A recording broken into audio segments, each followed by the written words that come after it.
देश के नाम को लेकर विवाद की बात होगी, जो थमने का नाम नहीं ले रहा। विपक्ष सवाल उठा रहा है। दूसरी तरफ सरकार की ओर से भारत का अभियान कैसे और तेज हो गया है, बताएंगे आपको आगे। मोदी सरकार ने संसद के विशेष सत्र का ऐलान कर दिया, लेकिन विशेष सत्र में होगा क्या, इसको लेकर सिर्फ अटकलें हैं। आगे के एजेंडा में आपको बताएंगे कि विपक्ष ने इसी के लिए रणनीति क्या बनाई है। आज अदालत पर भी नजर है, क्योंकि कुश्ती संघ के निलंबित अध्यक्ष बृजभूषण शरण सिंह को लेकर फैसला आना है। ये फैसला बृजभूषण पर नाबालिग के आरोपों को लेकर आने वाला है, इस पर भी नजर। और आगे का एजेंडा में खबर बागेश्वर सरकार की भी होगी, जिनका दरबार एक बार फिर मध्य प्रदेश में सजने वाला है। और इस बार आयोजक मध्य प्रदेश सरकार के मंत्री हैं। सवाल है मंत्री मेजबान, लेकिन चुनाव में जनता किस पर मेहरबान? तो ये तमाम खबरें दिखाएंगे आपको। आइए शुरुआत करते हैं खबरों के सिलसिले की। सारे गुलामी के प्रतीक चिन्हों को हटा देने का, चाहे फिजिकल हो चाहे शाब्दिक हो। कल मान लीजिए इस इंडिया अलायंस ने अपना नाम बदल के भारत रख लिया, तो फिर भारत भी बदल देंगे। फिर क्या भारत का नाम बीजेपी रखेंगे? मैं भारत सरकार का मंत्री, अब नाम से भी दर्द होना शुरू हो गया। प्रधानमंत्री खुद इंडिया नाम से डरे हुए हैं। भारत माता की जय पर आपको इतराज है, कभी वंदे मातरम पर आपको इतराज है। बाबा साहब से जो इनके मन में नफरत है, उसके कारण ये संविधान की पहली धारा ही जो बाबा साहब डॉक्टर भीमराव अम्बेडकर ने लिखी, उसको ही बदलना चाहते हैं। ये है असल मुद्दा। सारी चीजों का मूल भारत है, उससे क्यों घबराई हुई है ये इंडी गठबंधन? लोग ना इंडिया वाले नाक से सांस लेते हैं, मुंह से खाना खाते हैं। अब आप क्या करोगे? बदल दोगे ये भी? तो ये वो बहस है जो देश में भारत नाम को लेकर छिड़ी हुई। देश का आधिकारिक नाम बदला जाएगा या नहीं बदला जाएगा, ये अभी साफ नहीं है। लेकिन वहीं दूसरी तरफ एक के बाद एक जो आधिकारिक दस्तावेज सामने आ रहे हैं, जिनमें इंडिया की जगह भारत लिखा हुआ नजर आ रहा है, उसके बाद ये आर पार वाला मामला, भारत बनाम इंडिया वाला नाम का मामला और बढ़ता हुआ नजर आ रहा है। इंडिया या भारत विवाद में इस वक्त की बड़ी खबर, एक नया दस्तावेज सामने आया। G20 इवेंट से जुड़े नए परिचय पत्र सामने आए। इन पर अब इंडियन ऑफिशियल की जगह भारत ऑफिशियल यानी भारत के अधिकारी लिखा है। सूत्रों की माने तो सरकार अपने आधिकारिक कामकाज में भारत को ही प्रमुखता से आगे बढ़ाने की योजना बना रही है। हमारे सहयोगी विकास भदौरिया इस वक्त हमारे साथ मौजूद हैं और जानकारी के लिए। विकास, कल तक की खबर प्रेसिडेंट ऑफ भारत और अब आज भारत ऑफिशियल से ये आगे बढ़ती हुई नजर आ रही है। देखिए रोमाना, भारत और इंडिया दोनों एक दूसरे के सिनोनियम्स हैं, तो ये कहना कि इंडिया और भारत बनाम है, ये गलत होगा ना, ऐसा भारत सरकार के सूत्रों का कहना है। भारत सरकार के सूत्रों का ये भी कहना है कि संविधान में स्पष्ट है कि भारत और इंडिया एक दूसरे के सिनोनियम्स हैं। ऐसी सूरत में भारत सरकार किसी भी शब्द का इस्तेमाल कभी भी कर सकती है और यहाँ से इंडिया शब्द का संविधान से नाम हटाने या उसमें कोई संशोधन करने की कोई भी मंशा नहीं है। भारत का नाम जो है, भारत ऐतिहासिक रूप से सांस्कृतिक विरासत का हिस्सा है, इसलिए सरकार उसका इस्तेमाल ज्यादा से ज्यादा कर रही है। और इसलिए आपने देखा होगा कि जब समिट में गए थे तब भी भारत के प्रधानमंत्री को वहां पर प्राइम मिनिस्टर ऑफ भारत ही लिख दिया था प्राइम मिनिस्टर ऑफ इंडिया के लिए। जबकि अब जब वो 2 दिन के दौरे पे आसियान समिट के लिए जाने वाले हैं, तब भी इस तरह से जो कार्ड छपा है उसमें प्राइम मिनिस्टर ऑफ भारत लिखा गया है। G20 के जो ऑफिशियल्स हैं, उनके जो बैज बने हैं, जो आई कार्ड बने हैं, उस पर भी भारत ऑफिशियल लिखा गया है। बहुत शुक्रिया आपका विकास भदौरिया इस तमाम जानकारी के लिए। तो कुल मिलाकर वो मुद्दा जो कल प्रेसिडेंट ऑफ भारत से शुरू हुआ था, आज और आगे इस रूप में बढ़ता हुआ नजर आ रहा है कि ये नया इन्विटेशन G20 का जो साफ नजर आ रहा है, ऑफिशियल्स के लिए भी भारत ऑफिशियल वहां पर लिखा हुआ नजर आ रहा है। और इस बीच भारत या इंडिया, ये जो विवाद गरमाया हुआ है, इस पर देश के विदेश मंत्री एस जयशंकर, उनका बयान सामने आया है। जयशंकर कह रहे हैं कि संविधान में भी इंडिया दैट इज भारत लिखा हुआ है, सबको संविधान पढ़ना चाहिए। भारत से एक अर्थ समझ का भाव है। No, India, that is Bharat. It is there in the constitution. Please, I would invite everybody to read it. I think when you say Bharat, in a sense, a meaning and a understanding and a connotation that comes with it, and that is reflected in our constitution as well. तो देखिए G20 के invitation card जिसमें president of Bharat लिखा, इसके बाद प्रधानमंत्री के official दौरे पर भी इंडिया की जगह भारत लिखा गया। पीएम मोदी आज 20वें आसियान सम्मेलन और 18वें पूर्वी एशिया सम्मेलन में शामिल होने के लिए इंडोनेशिया जाएंगे और प्रधानमंत्री के इस दौरे से जुड़ा एक इनविटेशन कार्ड बीजेपी प्रवक्ता संबित पात्रा ने सोशल मीडिया पर शेयर किया, जिसमें प्राइम मिनिस्टर ऑफ भारत लिखा हुआ नजर आ रहा है। बीजेपी प्रवक्ता डॉक्टर संबित पात्रा की तरफ से सोशल मीडिया पर यह इनविटेशन कार्ड शेयर किया गया है। इस पर भी प्राइम मिनिस्टर ऑफ भारत लिखा हुआ नजर आ रहा है।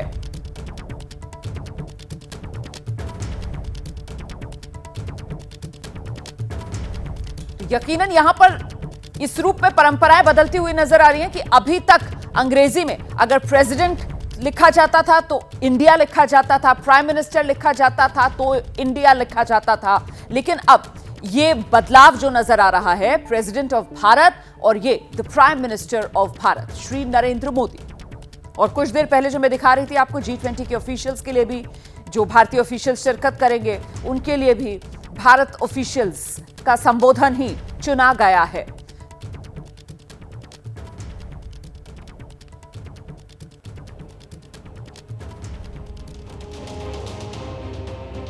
सहयोगी हमारे साथ मौजूद है, नीरज पांडे, आशीष सिंह, दीपक रावत, उनका रुख करेंगे, लेकिन इस बीच एक और बड़ी खबर आपको बता देते हैं और जानकारी ये मिल रही है भारत और इंडिया विवाद के बीच आम आदमी पार्टी उसने एक नया शगुफा छोड़ा।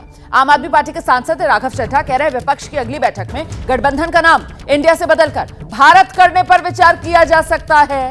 विपक्ष के इंडिया गठबंधन से घबराकर बीजेपी देश का नाम भारत करने की कोशिश कर रही है।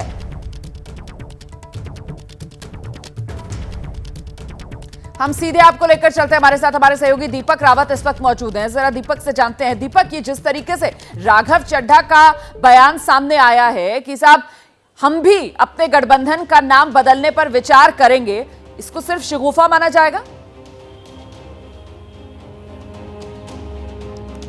शगुफा तो नहीं कह सकते रोमाना, क्योंकि कोऑर्डिनेशन कमेटी जो बनाई गई है इंडिया गठबंधन के दल की तरफ से, उस कोऑर्डिनेशन कमेटी में राघव चड्ढा भी एक नाम है जो कि इस कमेटी का हिस्सा है। और उन्होंने जो ट्वीट किया है उसी पर अब कई सारे जो इंडिया गठबंधन दल के नेता हैं उनके बयान आने भी शुरू हो गए हैं। यही नहीं, मुख्यमंत्री अरविंद केजरीवाल हैं, कल प्रेस कॉन्फ्रेंस के दौरान जब उनसे भी सवाल पूछा गया कि अब इंडिया हटा के भारत रहेगा, तो उन्होंने ये कहा कि कल को अगर गठबंधन का नाम भारत कर दिया जाएगा तो क्या देश का नाम भारत से बदलकर बीजेपी कर दिया जाए। तो यानी कि जो तमाम जो नेता हैं, चाहे वो गठबंधन दल के आम आदमी पार्टी के नेता हों या दूसरे नेता हों, वो इस लाइन को पकड़कर अब चल रहे हैं कि अगर अगली मीटिंग में हम इस गठबंधन का नाम बदल के भारत कर दें तो उसके बाद आगे क्या होगा। यही वजह है कि इस तरीके की चीज़ें अब निकलकर सामने आ रही हैं, ट्वीट सामने आ रहे हैं और बयान भी सामने आ रहे हैं। रोमाना, आप रहिए मेरे साथ, मैं लौटूंगी आपके पास। नीरज पांडे भी इस वक्त हमारे साथ मौजूद है। नीरज, ये जो राघव चड्ढा वाला बयान सामने आया है जिसमें वो कहते हैं कि साहब हम आगे मंथन कर सकते हैं, अपने गठबंधन का नाम इंडिया से बदलकर भारत कर सकते हैं, तो कुल मिलाकर इसे राजनीति में किस रूप में देखा जाएगा? एक तरफ भारत सरकार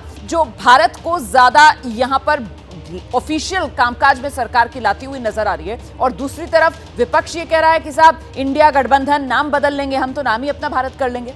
चुनावी नैरेटिव सेट करने की कोशिश। देखिए रोमाना, इसमें कोई शक नहीं है कि सरकार और सत्ता पक्ष की जो चाल थी या जो कहें कि उनका जो कदम था उसमें विपक्ष फंस गया है। विपक्ष इस मुद्दे पर आ गया कि इंडिया और भारत के बीच से पर अपनी प्रतिक्रियाएं दे रहा है, लड़ाई लड़ रहा है। यही चाहता था सरकार, यही सरकार चाहती थी, यही भाजपा चाहती थी और उसी ट्रैप में ये लोग आ गए हैं। देखिए भारत और इंडिया का जो तालमेल है वो तो संविधान में ही अंकित है कि इंडिया ही भारत है और भारत ही इंडिया है। आप चाहे भारत कहिए चाहे इंडिया कहिए, देश के नाम को ही रिप्रेजेंट कर रहे हैं। लेकिन अगर विपक्ष इस पर अपनी प्रतिक्रिया दे रहा है, विपक्ष इस पर अपनी बात रख रहा है, विपक्ष इस पर आपत्ति जता रहा है और अपने गठबंधन का नाम तक बदलने के लिए तैयारी कर रहा है, तो समझ लेना चाहिए कि सरकार जो चाहती थी, यानी कि विपक्ष भाजपा जो चाहती थी वो उस ट्रैप में आ गए। यानी आप अपने असली मुद्दों से हटकर आप इस मुद्दे पर आ गए हैं कि कौन भारत का है, कौन इंडिया का है। रही बात ये, दूसरी बात ये है कि अगर ये विपक्ष करता भी है कि नहीं, वो अपना इंडी अलायंस या इंडिया अलायंस का जो नाम बदल कर भारत करता है या कुछ और करता है, तो ये उनकी और बड़ी जीत होगी, क्योंकि वो यही चाहते हैं कि आप कम से कम इस उनकी पिच पर आकर खेलिए। तो दरअसल ये दोनों तरफ से एक तरह से नरेशन की राजनीति हो रही है। भाजपा और केंद्र सरकार इस बात के लिए जोर दे रहे हैं कि वो देश में नेशनलिज्म को आगे बढ़ाने की कोशिश कर रहे हैं और विपक्ष नाम तो लेकर आया लेकिन वो कहीं ना कहीं सरकार के प्रयासों में उलझती जा रही है। बिल्कुल, देखिए कहीं ना कहीं वो चुनावी नैरेटिव जिसको सेट करने की कोशिश यहाँ पर भारत बनाम इंडिया वाली जो स्थिति बना दी गई है नेताओं की तरफ से अपने बयानों से, हालांकि संविधान की अगर बात की जाए उसमें कहीं कोई विरोधाभास है नहीं, वहां पर बिल्कुल क्लैरिटी है, इंडिया दैट इज भारत। ऐसे में आशीष सिंह, क्या लग रहा है, ये भारत वाली कथा से जो विपक्ष की व्यथा है वो बढ़ती हुई नजर आ रही है? देखिए, टू द कॉन्ट्ररी जो विपक्ष के टॉप लीडर्स से मेरी बात हुई है रोमाना, उनका ये कहना है कि आज डॉक्टर जयशंकर ये जरूर कह रहे हैं कि it was always there in the constitution, so it was always there. ये और विपक्ष के नेताओं का मानना है कि अब 9 साल के बाद आपको याद आ रही है और आप 2 वर्ड्स इंडिया और भारत में से एक का इस्तेमाल ज़्यादा कर रहे हैं, so there is something by design which is being done. लेकिन विपक्ष की चुनौती अब यह है, जो विपक्ष अपनी रणनीति बना रहा है कि सरकार को, बीजेपी को खास करके, जो स्पेशल सेशन भी बुलाया गया है उसमें वापस कोर इश्यूज पे लेकर आए। विपक्ष का ये आरोप है कि ये जो कमिंग टुगेदर था अलायंस का, जो नीरज कह रहे थे, उससे टू द कॉन्ट्ररी उनका ये मानना है कि हमारे कमिंग टुगेदर से सरकार इतना परेशान हुई कि कुछ ना कुछ नया ढूंढ रही थी और तब उन्होंने ये सोचा कि क्यों ना इस मुद्दे को सामने रखा जाए। ऐसे में ये चुनौती रहेगी कि संसद के सत्र के दौरान और उसके पहले भी सरकार को जो कोर इश्यूज हैं, चाहे वो प्राइस राइज का हो, चाहे वो बेरोजगारी का हो, चाहे वो मणिपुर का हो, इन पर वापस लाया जाए। और विपक्ष का सीधा आरोप है कि सिर्फ और सिर्फ डाइवर्ट करने के लिए कोर इश्यूज से, जैसा कि अक्सर देखा गया है, सरकार ऐसा करने का प्रयास कर रही है। डॉक्टर जयशंकर, मैं फिर से दोहराना चाहूंगा, इस मुद्दे को देखिए उठाया भी विपक्ष की तरफ से ही गया। जयराम रमेश ने जिस तरीके से प्रेस कॉन्फ्रेंस करके कल इस बात को सार्वजनिक तौर पर सामने रखा कि साहब ये प्रेसिडेंट ऑफ भारत इन्होंने लिख दिया है, ये तो षड्यंत्र एक तरीके से विपक्ष की तरफ से। उसके बाद आरोप लगने लगे कि सरकार की तरफ से रचा जा रहा है, देश का नाम बदलने जा रहे हैं। हालांकि कोई भी ऐसा औपचारिक बयान सामने नहीं आया है कि देश का नाम इस रूप में बदला जा रहा है कि इंडिया हटा दिया जाए और सिर्फ भारत रखा जाए। जो सत्ता पक्ष की तरफ से बयान आ रहे हैं, आधिकारिक बयान जिनको माना जाएगा, उसमें इसी बात को अंडरलाइन किया जा रहा है कि साहब संविधान में दोनों नामों को बराबरी के तौर पर रखा गया है, इंडिया दैट इज भारत, जिसका जिक्र आज विदेश मंत्री की तरफ से भी किया गया। और इस बीच सियासत है कि थमने का नाम नहीं ले रहे। वार पलटवार जो है वो इसी नाम वाले मुद्दे पर किस तरीके से आगे बढ़ रहा है, जरा ये देख लीजिए पहले। प्रधानमंत्री खुद इंडिया नाम से डरे हुए हैं और आप थोड़ा गौर करके देखो कि जिस दिन से इंडिया नामक गठबंधन बने हैं हमारा देश में, मोदी जी की नफरत इंडिया के खिलाफ बढ़ते गए हैं। कभी कहते हैं इंडियन मुजाहिदीन, कभी कहते हैं ईस्ट इंडियन, अभी कहते हैं कि महामहिम भारत। इंडिया नाम हटा देना चाहिए। इंडिया यानी कि भारत, और ये जो भारत नाम है ये हजारों सालों में चला हुआ है, इसीलिए भारत को कोई नया नाम देने का जरूरत नहीं है। हमारा ये देश भारत था, भारत है और भारत रहेगा। तो भारत या इंडिया, विवाद बड़ा होता जा रहा है और इस सब के बीच विपक्षी गठबंधन इंडिया, जिसकी बीती रात एक अहम बैठक हुई है, इसमें संसद सत्र का जो स्पेशल सेशन बुलाया गया है 18 सितंबर से लेकर 22 सितंबर तक, उसी के लिए रणनीति पर मंथन हुआ। यह तय पाया गया कि सोनिया गांधी प्रधानमंत्री मोदी को पत्र लिखेंगी। आज स्पेशल सेशन का एजेंडा सार्वजनिक किया जाए, ये मांग सरकार से की जाएगी। विपक्ष की तरफ से, कांग्रेस की तरफ से चिट्ठी लिखी जाएगी, सरकार से मांग की जाएगी कि स्पेशल सेशन जो बुलाया सरकार ने 18 सितंबर से 22 सितंबर के बीच, इसका आखिरकार एजेंडा क्या है वो सरकार सार्वजनिक करे।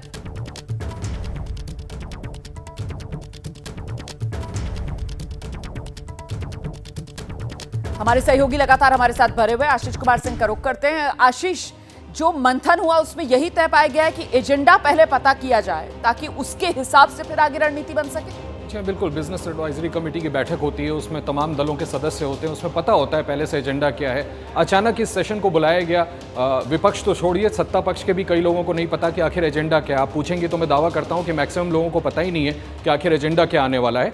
इस वजह से ये तय किया गया है। और देखिए, यही बात जो मैं आपसे पहले कह रहा था, कोर इशूज पे वापस लाने के, आप किन मुद्दों को सामने रखने वाले हैं, उस पर स्ट्रैटेजाइज करके पार्लियामेंट में कैसे घेरा जाए मोदी सरकार को, इसलिए रणनीति बनाई गई है। लेकिन विपक्ष की तरफ से, सोनिया गांधी की तरफ से जो चिट्ठी लिखी जाएगी, इसके मायने क्या होंगे? क्योंकि सत्ता पक्ष की तरफ से कहा जा रहा है कि साहब जो संसद की कार्रवाई है वो उसी हिसाब से चलेगी, जो बिजनेस एडवाइजरी कमेटी है उसकी तरफ से आपको एक दिन पहले जिस तरीके से सूचित किया जाता है वो सूचना मिल जाएगी। देखिए ये अपवाद है, दिस इज एबरेशन। आपको ये समझना पड़ेगा रोमाना कि ये स्पेशल सेशन अचानक बुलाया गया है, वो भी 5 दिन का बुलाया गया है। इसके पहले मुझे याद है कि कुछ समय पहले एक बार 1 दिन का विशेष सत्र बुलाया गया था एक खास मुद्दे पर, लेकिन इस तरह से एक्सटेंडेड 1 हफ्ते का जिसमें 5 सिटिंग्स होगी नहीं बुलाया गया। इसमें विपक्ष चाहता है कि कम से कम हमको मुद्दा बता दिया जाए और इस चिट्ठी के माध्यम से आपके सवाल के जवाब में, क्योंकि ये स्पेशल सेशन है इस वजह से विपक्ष की तरफ से ये मांग की जा रही है कि एजेंडा जो है वो पहले सरकार बताए।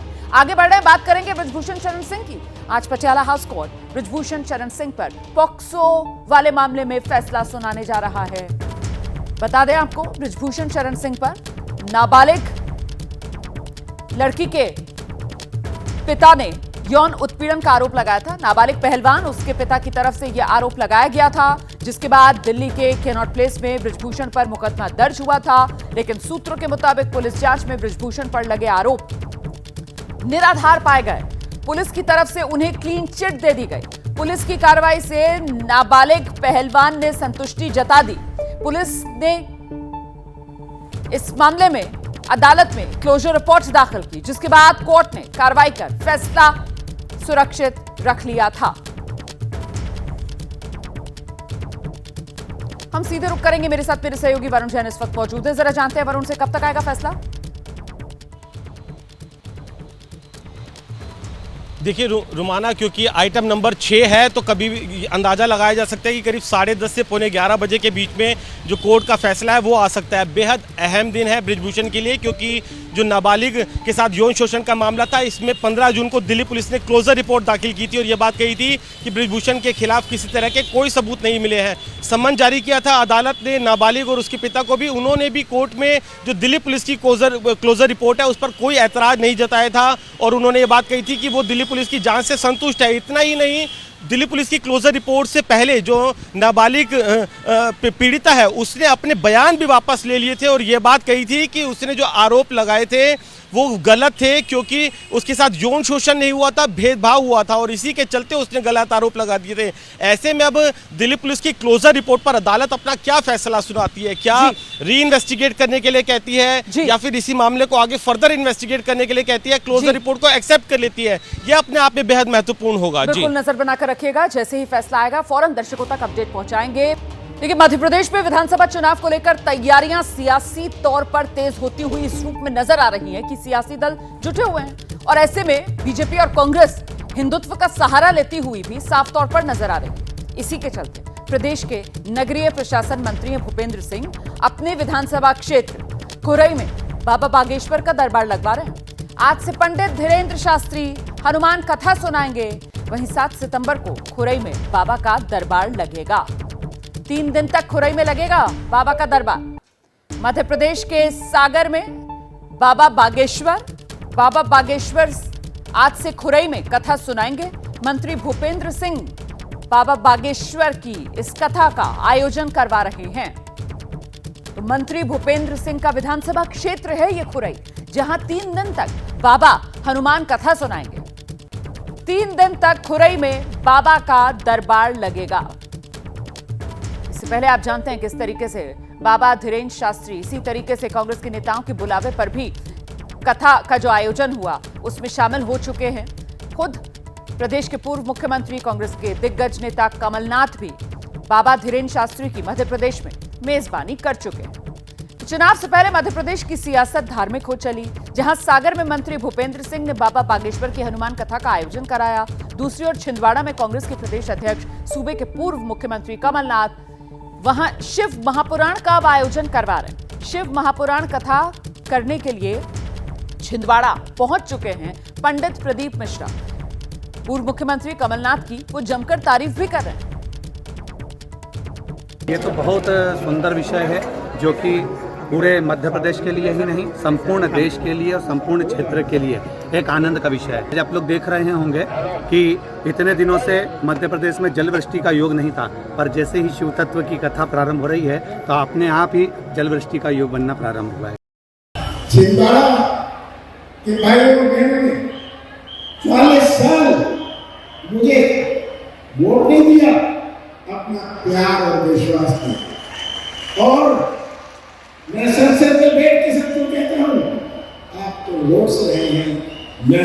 पूरी जनता के प्यार और विश्वास से है। ये अंतर है। तो आज मैं आपसे एक ही आश्वासन चाहता हूँ कि आप आश्वासन दें कि आप फिर से छिंदवाड़ा आते रहे। छिंदवाड़ा आएंगे, छिंदवाड़ा को आप वोट ले लीजिए, छिंदवाड़ा को आप अपना लीजिए। सीधे आपको भोपाल लेकर चलेंगे, हमारे सहयोगी ब्रजेश राजपूत इस वक्त मौजूद है। जरा जानते हैं ब्रजेश राजपूत से। ब्रजेश, मध्य प्रदेश की सियासी पिच हिंदुत्व वाली हो चली है, इसमें कोई दो राय नहीं? हाँ, बिल्कुल सही कहा आपने कि इस समय तो यही हो रहा है कि जो सारे बड़े बड़े नेता मंत्री लोग हैं बाबाओं की शरण में हैं, बाबाओं की कथा करवा रहे हैं। हमने जैसे छिंदवाड़ा में देखे हैं, छिंदवाड़ा में कुछ दिन पहले बाबा बागेश्वर धाम की कथा हुई थी, कमलनाथ ने करवाई थी, और अब कुछ दिनों के बाद वो प्रदीप शास्त्री कथा करवा रहे हैं, 5 दिन का शिव पुराण करवा रहे हैं। खुरई में जहाँ पर भूपेंद्र सिंह जो मध्य प्रदेश सरकार के बड़े ताकतवर मंत्री हैं, बागेश्वर धाम की कथा करवा रहे हैं। कुछ दिन पहले प्रदीप मिश्रा की कथा करवाई थी। भोपाल के जो बड़े बड़े मंत्री हैं विश्वास सारंग, उन्होंने प्रदीप मिश्रा की कथा करवाई थी, और अब कुछ दिनों बाद बागेश्वर की कथा करवाएंगे। तो जाने क्यों नेताओं को लगने लगा है कि बाबाओं की कथा करवाएं तो वोटों की बारिश होने लगेगी। तो हर बड़ा कद्दावर नेता और मंत्री यही चाह रहा कि जो कथा हो तो दोनों की करवाएं, और इसी में होड़ लगी है। और सबसे मौज हो गई है इन बाबा लोगों की कि इतने व्यस्त हैं कि पहले जो कथा 7-7, 8-8, 9-9, 10-10 दिन की होती थी वो अब शॉर्ट होने लगी। 3-3 दिन का टाइम देते हैं, 3 दिन में कथा करवाना हो तो करवा लो। तो बागेश्वर धाम 3 दिन की कथा कर रहे हैं और पंडित प्रदीप मिश्रा 5-5 दिन की कथा कर रहे हैं। तो फिलहाल दोनों के हिसाब से बाबा जो हैं वो भी अपने पैकेजेस लेकर सामने आ गए हैं। 2024 लोकसभा चुनाव, जिन मुद्दों से चुनावी फिजा बदल सकती है उनमें सबसे अहम अयोध्या में राम मंदिर का निर्माण। और चंद घंटे पहले राम मंदिर को लेकर दिल्ली में एक अहम मुलाकात हुई है। ये मुलाकात प्रधानमंत्री मोदी और उत्तर प्रदेश के मुख्यमंत्री योगी आदित्यनाथ के बीच हुई है, और अब अटकलें लगाई जा रही कि राम मंदिर के उद्घाटन की फाइनल डेट जल्द आने वाली। अयोध्या में रामलला का भव्य मंदिर आकार ले रहा है। मंदिर के ग्राउंड फ्लोर का काम जोरों पर चल रहा है। पूरे मंदिर के तैयार होने की डेडलाइन भी तय है। तो क्या अब रामलला के मंदिर के निर्माण की डेट भी आने वाली है? अयोध्या से लेकर लखनऊ और लखनऊ से लेकर दिल्ली तक हलचल है। यूपी के मुख्यमंत्री सीएम योगी आदित्यनाथ के दिल्ली पहुंचकर प्रधानमंत्री नरेंद्र मोदी से मुलाकात के कार्यक्रम ने इन चर्चाओं को और तेज कर दिया है। तो क्या राम मंदिर के उद्घाटन की तारीख फाइनल होने वाली है? क्या यूपी की 80 में से 80 लोकसभा सीटों के जीतने का पक्का इंतजाम कर लिया गया है? बीजेपी के जो 3 कोर मुद्दे रहे हैं उनमें सबसे टॉप पर रहा है अयोध्या में राम मंदिर का निर्माण। इसमें कोई दो राय नहीं है कि राम मंदिर आंदोलन ने ही देश में बीजेपी को एक बड़ी राजनीतिक ताकत बनाया। अब वो घड़ी नजदीक आने वाली है जब अयोध्या में बन रहे भव्य मंदिर में रामलला विराजमान होंगे, वो भी ऐसे वक्त में जबकि 2024 के लोकसभा चुनाव का माहौल बन चुका होगा। इसकी चर्चा जोरों पर है कि 2024 के जनवरी महीने के तीसरे हफ्ते में राम मंदिर का उद्घाटन हो सकता है। उस प्राण प्रतिष्ठा महोत्सव को विराट बनाने की प्लानिंग की जा रही है। देश के अंदर भारत की सोच रखने वाली सरकार आई, अयोध्या में भगवान राम के भव्य मंदिर के निर्माण का मार्ग प्रशस्त हो गया। भव्य मंदिर का निर्माण कार्य इस वर्ष के अंत तक पूरा हो जाएगा और रामलला अगले वर्ष के प्रारंभ में ही अपने भव्य मंदिर में विराजमान हो जाएगा। बीजेपी और उसके समर्थकों को उम्मीद है कि चुनावी मौसम में राम मंदिर के उद्घाटन से एक अलग फिजा बनेगी। वैसे राम मंदिर का निर्माण प्रधानमंत्री नरेंद्र मोदी के लिए खासा अहम है। वो मोदी ही थे जिन्होंने 5 फरवरी 2020 को राम जन्मभूमि तीर्थ क्षेत्र ट्रस्ट का ऐलान किया था। 25 मार्च 2020 को भव्य राम मंदिर निर्माण के लिए रामलला अस्थायी मंदिर में विराजमान हुए। 5 अगस्त 2020 को राम मंदिर निर्माण के लिए पीएम मोदी ने राम जन्मभूमि का भूमि पूजन किया और खुदाई शुरू हुई। 20 अगस्त 2020 से राम जन्मभूमि मंदिर के निर्माण का काम शुरू हुआ। पूरा भारत राममय है। बरसों से टाट और टेंट के नीचे रहे हमारे रामलला के लिए अब एक भव्य मंदिर का निर्माण होगा। 2020 से 2023 3 साल हो गए। मंदिर निर्माण के काम ने रफ्तार पकड़ी हुई है। अयोध्या में सिर्फ राम मंदिर ही नहीं बन रहा है, बल्कि अलग अलग चरणों में 250 से ज्यादा विकास परियोजनाएं चल रही हैं। अयोध्या और उसके आसपास के इलाकों में चल रहे प्रोजेक्ट पर सरकार करीब 19,000 करोड़ से ज्यादा खर्च कर रही है। यानी अयोध्या में सिर्फ राम मंदिर ही नहीं बन रहा, पूरी अयोध्या और उससे सटे इलाकों का भी कायाकल्प हो रहा है। और अब आपको एक दावत के बारे में बताती हूं जिसको लेकर सियासत बहुत तेज है। दावत के मेजबान थे लालू प्रसाद यादव, दावत में मेहमान थे राहुल गांधी, लेकिन दावत पर सवाल क्यों है और कौन सवाल उठा रहा है, ये रिपोर्ट देखिए।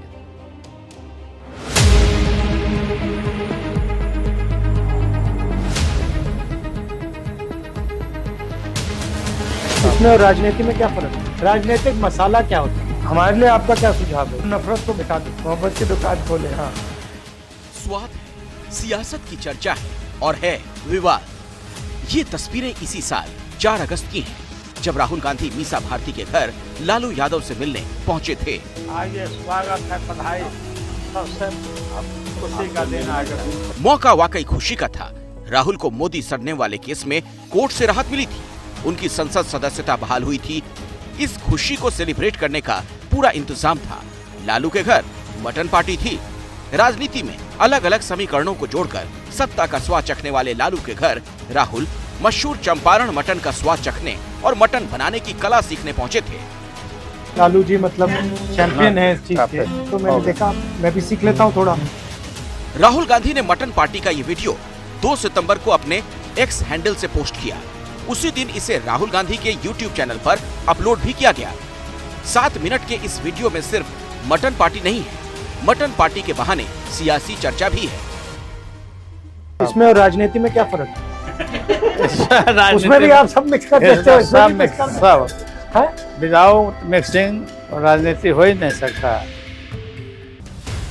वीडियो में राहुल ने लालू से सिर्फ मटन बनाने की रेसिपी नहीं सीखी, लालू की उस सीक्रेट रेसिपी के बारे में भी जाना, जिसकी बदौलत लालू करीब 4 दशक से बिहार की राजनीति का एक सिरा बने हुए हैं। क्या होता है? राजनीतिक मसाला होता है कि संघर्ष करिए, कहीं अन्याय देख रहे हैं तो उसके खिलाफ लड़ाई लड़िए। हमारे लिए आपका क्या सुझाव है? जो नेक्स्ट जनरेशन के नेता हैं राजनीति में, आपसे क्या सीख सकते हैं?